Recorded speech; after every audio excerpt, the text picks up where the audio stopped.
बिस्मिल्लाहिर्रहमानिर्रहीम। अस्सलाम वालेकुम डियर स्टूडेंट एंड व्यूअर्स। हम उसी सीक्वेंस को आगे बढ़ाते हुए चैप्टर नंबर 7 का आज लेक्चर नंबर 4 देखेंगे। उसमें हमारे पास रिफॉर्मिंग शामिल है। ये इस बुक चैप्टर नंबर 7 का टॉपिक नंबर 7.6 है। और रिफॉर्मिंग पढ़ने के लिए कि ये क्या होता है, हमें सबसे पहले स्टार्ट करना पड़ेगा नॉकिंग से। नॉकिंग बेटा असल में क्या होता है कि एक साउंड सा इंजन में जब बर्निंग होती है पेट्रोल की, तो उसमें एक शोर जो पैदा होता है उसे हम लोग नॉकिंग कहते हैं। अब ये शोर क्यों प्रोड्यूस होता है, असल में आप देखें कि एक डायग्राम के ज़रिए हम वाज़ह करने की कोशिश करते हैं। ये फॉर एग्ज़ाम्पल एक इंजन है और ये उसका पिस्टन है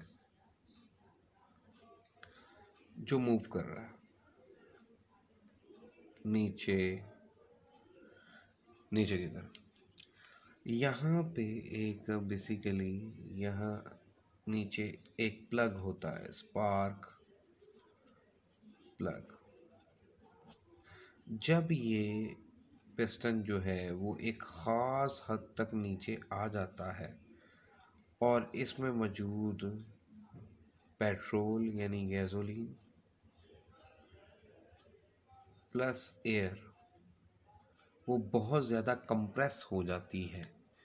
उसके बाद स्पार्क प्लग करता है फायर, और जब स्पार्क प्लग फायर करता है तो हमारे पास वो इंजन वो पेट्रोल जलता है, उसकी बर्निंग होती है और बर्निंग के बाद हमारे पास जो है गैसेस प्रोड्यूस होती हैं। वो जो गैसेस प्रोड्यूस होती हैं वो पिस्टन को दोबारा ऊपर ले जाती है और इस तरह एक मैकेनिकल वर्क ऊपर नीचे प्रोड्यूस हो रहा होता है। दोबारा बता रहा हूँ, ये पिस्टन नीचे की तरफ आता है जब वो काफ़ी ज़्यादा पेट्रोल को दबा देता है, तो उसके बाद स्पार्क प्लग करता है फायर। जब स्पार्क प्लग में से फायर निकलता है यहाँ से, तो पेट्रोल जलता है और उससे जलने के अमल से जो गैसेस प्रोड्यूस होती हैं वो पिस्टन को ऊपर ले जाती हैं। फिर ये नीचे आता है और ये प्रोसेस बार बार होता रहता है। लेकिन कई दफ़ा ऐसा होता है कि जो पेट्रोल होता है वो लो क्वालिटी का होता है। लो क्वालिटी असल में एक टॉपिक आपके शॉर्ट सिलेबस में मिसिंग है, बेसिकली पेट्रोलियम। पेट्रोलियम में उन्होंने ये बताया है कि हमारे पास गैसोलीन बेसिकली ऑक्टेन कहते हैं। अब ऑक्टेन दो तरह के होते हैं, एक होता है नॉर्मल ऑक्टेन। ये नॉर्मल ऑक्टेन क्या है, 8 कार्बन है हमारे पास, 1 2 3 4 5 6 7 8 8 कार्बन है। अब इनके साथ हाइड्रोजन कितनी कितनी जुड़ेंगी, आप देखो ये जो कार्बन है इसका इस वक्त ये एक बॉन्ड है, तो इसके साथ 3 हाइड्रोजन जुड़ेंगी तो इसके 4 बॉन्ड पूरे हो जाएंगे, क्योंकि कार्बन 4 बॉन्ड बनाती हैं और हाइड्रोजन एक। इस कार्बन के साथ 2 हाइड्रोजन आएंगी, इसके साथ भी 2 हाइड्रोजन आएंगी। क्यों, देखेंगे आगे पीछे 2 बॉन्ड बना चुके हैं तो 2 और बनाएंगे। इसी तरह से ये भी 2 और बनाएगा, ये भी 2 और बनाएगा, ये भी 2 और बनाएगा, ये भी 2 और बनाएगा और ये 3 बनाएगा। क्यों, इसका सिर्फ एक ही बना हुआ है तो 3 हाइड्रोजन के साथ मिलके ये 3 बॉन्ड बना लेंगे। ठीक हो गया जी। अब इससे बेसिकली क्या होगा, ये हमारे पास है नॉर्मल ऑक्टेन। नॉर्मल ऑक्टेन ये एक लो क्वालिटी का फ्यूल है, क्योंकि जब ये इंजन में जलता है यहाँ पे तो होता ये है कि जूं ही पिस्टन नीचे की तरफ आता है, अभी वो अपनी मुकम्मल जगह पे नहीं पहुंचता और स्पार्क प्लग फायर नहीं करता, उससे पहले ही यहाँ पे प्री इग्निशन हो जाती है, वक्त से पहले ही जल जाता है फ्यूल। और जब वो वक्त से पहले जलता है तो उसमें एक शोर सा पैदा होता है, उस शोर को हम लोग क्या कहते हैं, नॉकिंग। वक्त से पहले जब वो जलेगा तो एक तो पिस्टन ऊपर जाके बहुत ज़ोर से टकराएगा, जर्क प्रोड्यूस होंगे, वो जो जर्क प्रोड्यूस होंगे उससे भी एक साउंड प्रोड्यूस होगा। और कुछ ये भी है कि जो यहाँ पे अंदर पेट्रोल के खुद बहुत जलने की वजह से भी शोर पैदा हुआ है, उसको भी हम लोग नॉकिंग कहेंगे। तो नॉकिंग की डेफिनेशन आपके पास क्या है, ए शार्प मेटेलिक साउंड, जैसे मेटल्स के खड़खड़ाने की आवाज़ होती है वैसी आवाज़ आती है। Sharp metallic sound produce in the internal combustion engine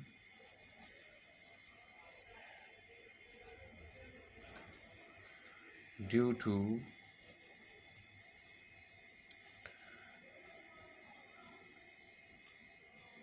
pre-ignition of fuel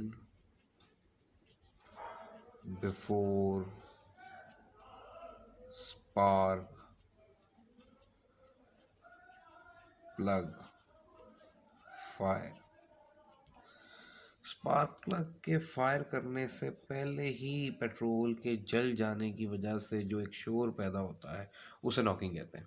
इसमें होता ही है व्यूअर्स एंड स्टूडेंट्स के जो शोर पैदा होता है अब एनर्जी शोर में कन्वर्ट हो गई, आवाज़ साउंड एनर्जी में तब्दील हो गई, तो उससे जो मैकेनिकल वर्क पैदा होगा वो कम पैदा होगा, जिससे इंजन की एफिशिएंसी कम हो जाएगी। अब जैसा कि मैं आपसे ज़िक्र कर चुका हूँ कि हमारे पास यहाँ पे एक जो मॉलिक्यूल है एन ऑक्टेन, ये पुअर क्वालिटी का फ्यूल है। इसी तरह का एक और फ्यूल है जो कि गुड क्वालिटी का है।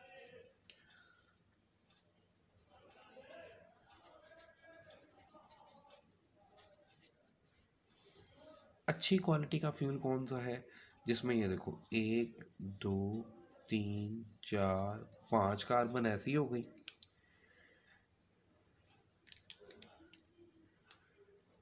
6 7 8, अब भी 8 ही कार्बन है, लेकिन वो सीधी चेन में नहीं है, वो ब्रांच में है। ये ब्रांचेस हैं, जैसे दरख्त की शाखें होती हैं वैसे ये शाखें। इनके साथ अगर हाइड्रोजन लगाएं तो ये जो पहली कार्बन है इसके साथ 3 आएंगी, इसके साथ भी 3 आएंगी। हमने 4 बॉन्ड पूरे करने हैं, जिसके जितने बॉन्ड बने हुए हैं देखो, इस कार्बन के 1 2 3 4 बने हुए, इसलिए इसके साथ कोई हाइड्रोजन नहीं आएगी। इसके साथ 2 आएंगी, इसके साथ 1 आएगी, इसके साथ 3 आएंगी, इसके साथ भी 3 आएंगी। ये है आइसो ऑक्टेन। जो ब्रांच वाला होता है उसे आइसो कहते हैं, तो ये आइसो ऑक्टेन ये अच्छा फ्यूल है, ये गुड क्वालिटी फ्यूल है। ये जब इंजन में जलता है तो ये वक़्त से पहले नहीं जलता और किसी किस्म का नॉकिंग या शोर प्रोड्यूस नहीं करता, जिससे इंजन की एफिशिएंसी पे कोई फ़र्क नहीं पड़ता। ठीक हो गया। तो अगली चीज़ जो हमें जाननी है वो हमने जानना है, सबसे पहला जो शॉर्ट क्वेश्चन या टॉपिक है वो नॉकिंग है। उसके बाद हमने दूसरी चीज़ जो जाननी है वो जाननी है what is octane number. Octane number क्या है? ऑक्टेन नंबर ये होता है कि हमें ये पता है कि जो ज़मीन से गैसोलीन निकलता है वो पुअर क्वालिटी का होता है, उसमें एन ऑक्टेन ज़्यादा होता है, आइसो ऑक्टेन कम होता है कुदरती तौर पे ही, तो वो पुअर क्वालिटी का फ्यूल है। लेकिन ये है कि उसमें आइसो ऑक्टेन कितना है, जितना ज़्यादा होगा उसका वो उतनी अच्छी क्वालिटी का होगा, और उसकी क्वालिटी को बताने के लिए हम जो पैरामीटर यूज़ करते हैं उसे ऑक्टेन नंबर कहते हैं। It is the percentage of isooctane in fuel या गैसोलीन। गैसोलीन में आइसोक्टेन की परसेंटेज कितनी है उसे हम लोग ऑक्टेन नंबर कहते हैं। मिसाल के तौर पे आपके पास एक फ्यूल है जो आपने किसी कंपनी से ख़रीदा है, उसमें एन ऑक्टेन या नॉर्मल वाले कंपाउंड जो हैं वो हैं 70%, और जो आइसो ऑक्टेन है वो उसी के अंदर मौजूद है 30%, तो उसका ऑक्टेन नंबर 30 होगा। किसी में अगर 40% आइसोक्टेन है तो 40 होगा, किसी में अगर 70% आइसोक्टेन है तो 70 होगा। ऑक्टेन नंबर जो ही बढ़ता है, ऑक्टेन नंबर ज़्यादा होगा तो आइसोक्टेन ज़्यादा होगा, और आइसोक्टेन ज़्यादा होगा तो नॉकिंग कम होगी, शोर कम पैदा होगा, इंजन की एफिशिएंसी ज़्यादा होगी। ऑक्टेन नंबर ज़्यादा होगा तो एफिशिएंसी ज़्यादा होगी, ज़्यादा इंजन ज़्यादा काम करेगा, अच्छा काम करेगा, माइलेज ज़्यादा देगा, फ्यूल कम जलेगा और माइलेज ज़्यादा होगा, यानी ज़्यादा किलोमीटर तय होंगे और इस तरह से वो इंजन अच्छा काम कर रहा हो। तो बेसिकली ये है octane number, percentage of isooctane. Iso यानी ब्रांच चेन कंपाउंड कितना है, थोड़ा है या ज़्यादा है, जितना भी होगा वो उसका ऑक्टेन नंबर होगा। और असल में आइसोक्टेन बहुत अच्छी क्वालिटी का फ्यूल है, इसलिए उसको ऑक्टेन नंबर 100 दिया गया है। अगर मिसाल के तौर पे पेट्रोल में सारे का सारा आइसोक्टेन है तो उसका ऑक्टेन नंबर 100 होगा। और एक कंपाउंड है एन हेप्टेन, हेप्टेन 7 कार्बन वाला होता है, वो इतना पुअर क्वालिटी का है कि उसे ऑक्टेन नंबर 0 दिया गया है। तो बहरहाल ये ऑक्टेन नंबर की डेफिनेशन है। इसके बाद हम लोग चलते हैं रीफॉर्मिंग पे। हमने अभी बात की है कि आइसो ब्रांच चेन कंपाउंड ज़्यादा अच्छे फ्यूल हैं। तो अगर हम ब्रांच चेन कंपाउंड किसी गैसोलीन में कम है, हम उसकी तादाद बढ़ा दें तो इट्स मीन कि हमने उसका ऑक्टेन नंबर भी बढ़ा दिया, क्योंकि जब ब्रांच चेन कंपाउंड बढ़ेंगे तो ऑक्टेन नंबर बढ़ जाएगा, नॉकिंग कम हो जाएगी और एफिशिएंसी बढ़ जाएगी। तो असल में क्या होता है कि जैसे मिसाल के तौर पे आपके पास 1 2 3 4 5 6 7 8 कार्बन हैं, उनके साथ हाइड्रोजन भी मौजूद है, ये नॉर्मल ऑक्टेन है। अगर आप नॉर्मल ऑक्टेन को, जो नॉर्मल ऑक्टेन है, इसको आप हीट करें, केयरफुली हीट करें। सबसे ज़रूरी चीज़ ये है एब्सेंस ऑफ एयर में, हवा नहीं मिलनी चाहिए। एयर मिल गई ना फ्यूल को तो उसने जल जाना है, उसकी कंबशन हो जानी है और उससे एक ही चीज़ बनेगी, कार्बन डाइऑक्साइड और वाटर।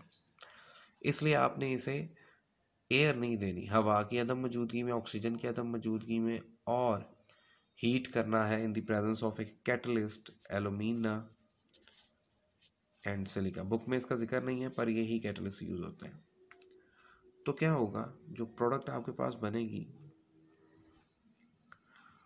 वो प्रोडक्ट होगी आइसोक्टेन, यानी 1 2 3 4 5 कार्बन सीधी, छठी 7वीं और 8वीं ब्रांच में। तो ब्रांच चेन को आइसो कहते हैं,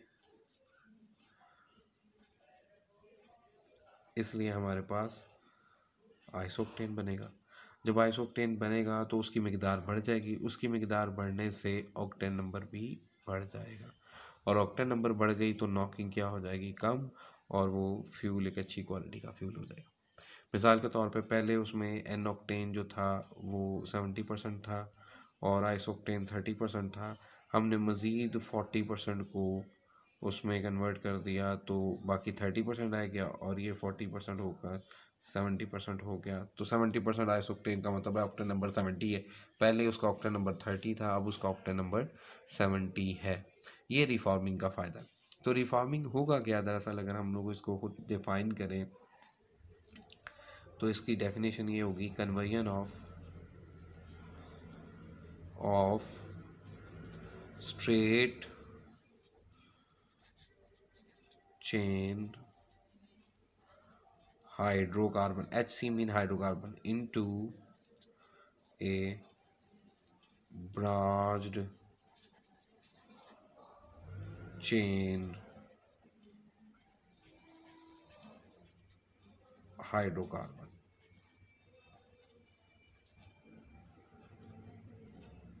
स्ट्रेट चेन को ब्रांच चेन में कन्वर्ट करना, ये क्या कहलाएगा, ये बेसिकली ये रिफॉर्मिंग कहलाएगा। जैसे कि मैं बता चुका हूँ कि रिफॉर्मिंग क्या है, स्ट्रेट चेन का ब्रांच चेन में कन्वर्ट होना, और चूँकि ये स्ट्रेट चेन को ब्रांच चेन में कन्वर्ट करना है इसलिए ये एक नॉकिंग को कम करने का और ऑक्टेन नंबर को बढ़ाने का तरीका है। Improvement of octane number, reforming उसका एक मेथड है। इम्प्रूवमेंट ऑफ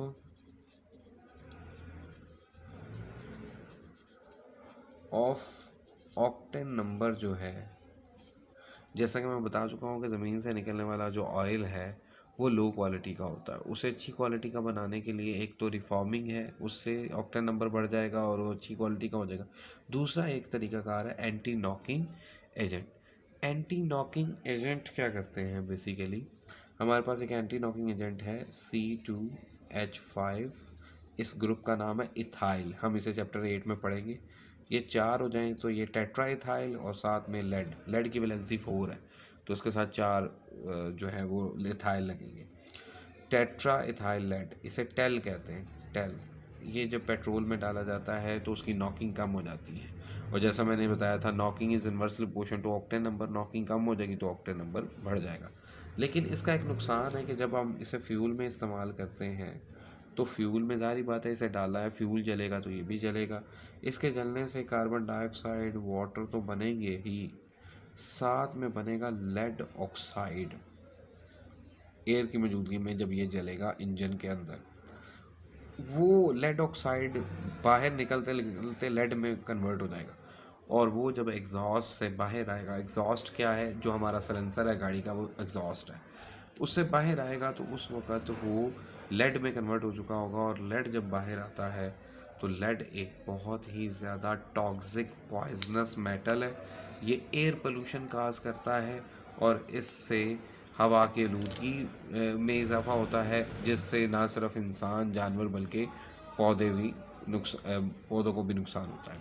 तो ये था आज का लेक्चर नंबर 4। इंशाल्लाह अगली वीडियो में फिर मुलाकात होगी लेक्चर नंबर 5 के साथ। तब तक के लिए अल्लाह हाफिज़।